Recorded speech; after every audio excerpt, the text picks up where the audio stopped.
Pemirsa, selama lebih dari 3 dekade, industri teknologi dalam negeri terus melalui berbagai inovasi, mulai dari smartphone, tablet, wearable, perangkat elektronik rumah tangga, serta monitor.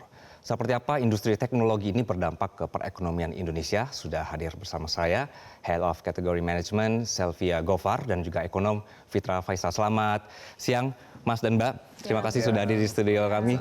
Jadi kita bicara soal perkembangan industri teknologi smartphone begitu ya. Untuk saya akan ke Mbak Selvi dulu.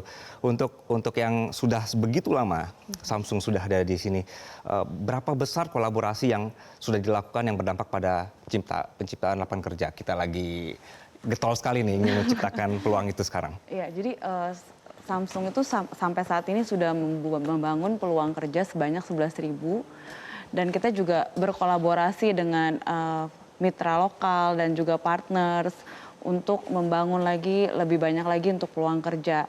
Nah, di satu sisi kita juga mempunyai pabrik yang sudah ada sejak 10 tahun yang lalu, pabrik smartphone dan tablet. Kemudian dari tim pemasaran dan penjualan, kemudian layanan servis juga ada.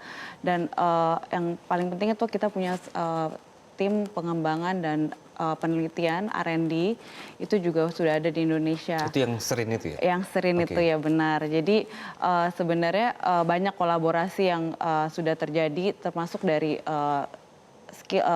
transfer knowledge antara Serin dan globally juga sudah terjadi gitu loh. Jadi bukan hanya peluang kerja, tapi kita juga gimana meningkatkan skill gap yang ada di Indonesia.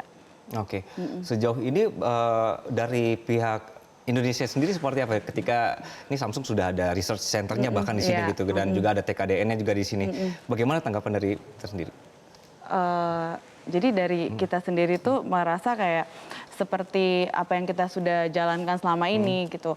Bukan hanya saja memenuhi apa yang disyaratkan oleh pemerintah, tapi kita juga sudah full semua ya? Iya, sudah memenuhi persyaratan TKDN yang lebih dari 40%, itu juga kita sudah penuhi. Tapi peluang kerja, tenaga kerja, dan kerjasama dengan mitra yang ada di Indonesia juga cukup penting. Dan yang paling penting adalah inovasi-inovasi yang diluncurkan oleh Samsung itu sesuai dengan nilai-nilai masyarakat Indonesia. Oke, Pak Citra mau nanya nih, jadi pertumbuhan teknologi smartphone kan lumayan kenceng ya di sini ya.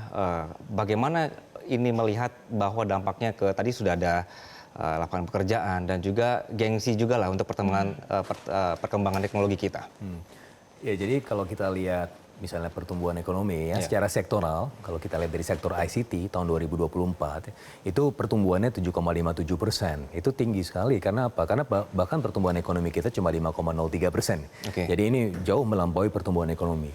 Yang kedua, kalau saya juga melihat bahwa ICT ini secara umum dia kan inklusif ya, dia tidak tumbuh sendirian, tapi dia membawa serta sektor-sektor yang lain. Misalnya yang sangat berelasi kuat dengan sektor ICT ini adalah transportasi dan perdagangan, yang mana kemarin itu juga tumbuh 8,69%. Jadi all in all ini tinggi sekali pertumbuhannya. Nah, kalau kita zoom in ke smartphone, itu pertumbuhannya tahun 2024 itu 15,5%.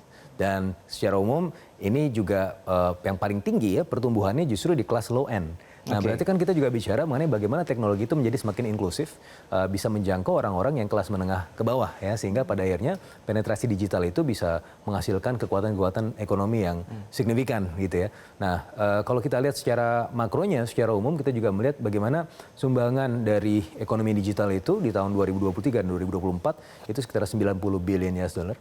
Dan bahkan ekspektasinya sampai tahun 2030 itu bisa sampai 360 billion US dollar. Bahkan ASEAN punya semacam konsensus atau perjanjian atau komitmen yang disebut sebagai Digital Economic Framework Agreement. By 2030 itu akan ada proses penciptaan nilai ekonomi untuk negara-negara ASEAN yang memang ekspektasi business as usual-nya itu kita akan mencapai 1 triliun US dollar untuk di ASEAN. Tapi itu bisa kalau kita push lagi itu bisa mencapai 2 triliun US dollar.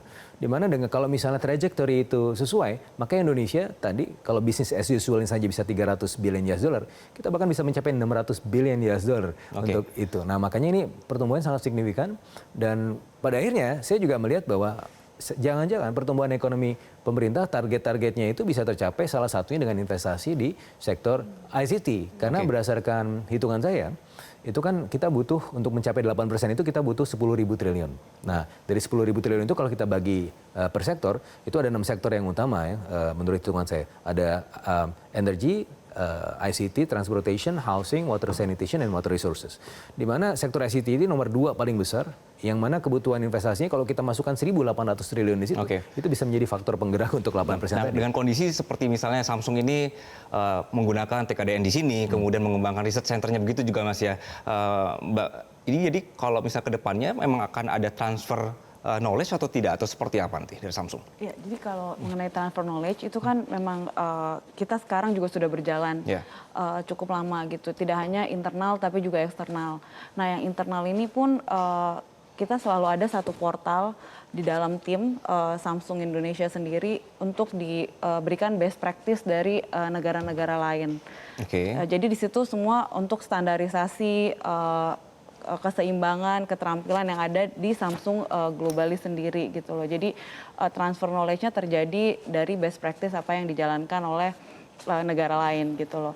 Nah, yang kedua juga ada dari Srin sendiri yang tadi saya sampaikan juga mereka selalu benchmarking dan juga diskusi dengan developer yang ada di dunia gitu. Jadi developer lokal Indonesia itu keterampilannya sudah bisa sama dengan yang ada internasional gitu. Pertanyaan berikutnya nanti adalah bagaimana transfer knowledge ini bisa berdampak pada ekonomi kita juga. Nanti juga ada pandangan dari Mas Fitra seperti apa. Tapi kita tahan dulu, pemirsa, nanti kami akan kembali usai jeda. Tetaplah bersama kami.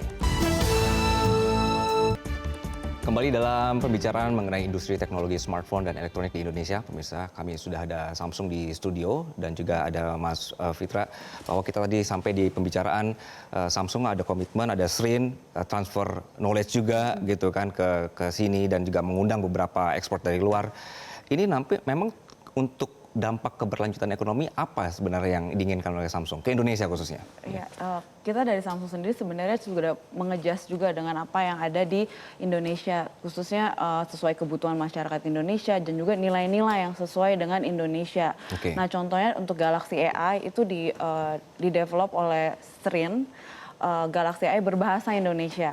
Karena kedepannya pun Samsung ingin inovasi ini dirasakan oleh semua masyarakat Indonesia. Makanya dari Srin sendiri itu membuat Galaxy AI berbasis bahasa Indonesia.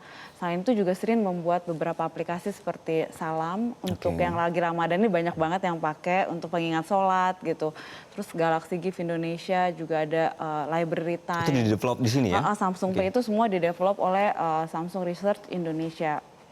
Dan selain itu juga beberapa aplikasi juga kita sesuaikan dengan kebutuhan. Jadi kita punya ada aplikasi Samsung Knox, itu aplikasi untuk keamanan yang berlapis untuk device dan juga password, biometrik, semua data-data yang ada di handphone Samsung sendiri. Nah, itu salah satu kita sesuaikan dengan banyaknya APK undangan yang bentuknya APK berbahaya yang kalau orang klik itu akan undangan nikahan ya, undangan nikahan APK. Nah, seperti itu di Samsung kita juga udah kuatkan lagi sistem keamanannya. Ya, jadi beberapa aplikasi dan juga semua yang di-develop itu kita juga sesuaikan untuk transfer knowledge itu dengan nilai-nilai yang ada di Indonesia. Baik, Mas Fitra, kita melihat ada salah satu contoh, ini ada perusahaan Samsung begitu kan, sudah ada TKDN-nya dari sini, kemudian juga ada komitmen untuk transfer knowledge gini. Bagaimana kita bisa menyamakan standar ini supaya menjadi standar investasi di Indonesia dan juga ini bisa berdampak lebih kepada ekonomi Indonesia?